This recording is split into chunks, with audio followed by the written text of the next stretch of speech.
What's up mga kapugi? So good morning mga pugi. So ayun mga pugi, ngayong araw na to mga pugi, syempre magluluto kami ng turon. So syempre mga pugi, meron nakadala kami ng saging galing sa kanilang bahay. So pinadala ni Papa. Atsit, Papa. So ayun mga pugi, gumagawa siya ng saging na may turon. Saging na may turon. Ay hindi pala. Turon. So yun, saging na binaluta ng lumpia wrapper. So yun mga pugi. So while ako mga pugi, naghihintay na maluto itong rice mga pugi. So bumili kami ng ulam mga pugi ito. So ang binili ko mga pugi, syempre lauoy. Para yung baby niya sa lalim kumakain ng lauoy. Para lauoy. So kagabi mga pugi, yung tiyan niya sumasakit. Di ko alam kung paano, pero iwan ko yung ulam namin kagabi, pinaritong isda tsaka bulad. So tapos yun, sumakit kanyang yung tiyan. So yun mga pugi. Tapos nagtake pa siya ng tambal mga pugi kasi nga may lagnat, paracetamol. Iwan ko kung sabi ng doktor pwede lang daw. So meron akong doktor na nakachat sa Facebook ng friend ko, pwede lang daw mga pugi. So iwan ko kung pwede ba, pero bakit sumakit yung tiyan ng buntis. So kaya nga pugi, kinabahan ako kagabi, kala ko lalabas na yung bata. So hindi pala mga pugi. So grabe, kinabahan na talaga ako mga pugi. Di ko alam yung gagawin ko kagabi kasi nga hindi pala biro yung mag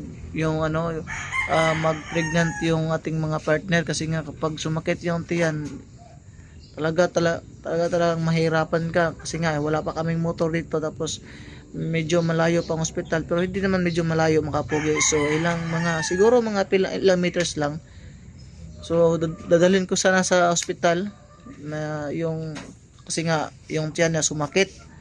So sinong may alam dyan na kung yung mga partner ba ninyo sumakit ba yung tiyan kapag kapag buntis. So comment down below mga pugi kung meron ba dyan, para naman meron akong mahanap na sagot mga pugi, bakit sumakit yung tiyan sa buntis, kung meron ba.